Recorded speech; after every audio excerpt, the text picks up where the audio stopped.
حالا یه سوال دیگه، تو کسی رو دوست داری؟ بله. کیو؟ خدا رو، مادرم و پدرم و دوستام و انسان ها رو. نه منظورم اینه یه کسی رو دوست داری مثلا فکر کنی بعدم میخوای باهاش ازدواج کنی؟ تو الان جوونی منی.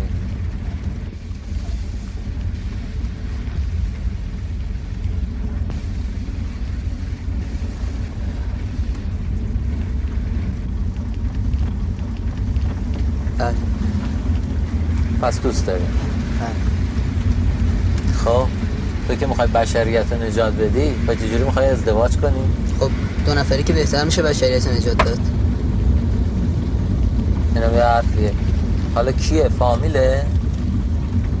ای دختر خاله؟ نه دختر عمه؟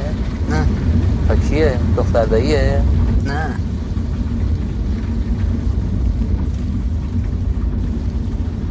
بله.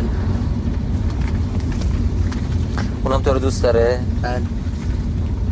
خودش بهت گفته؟ نه. از کجا میدونی پس؟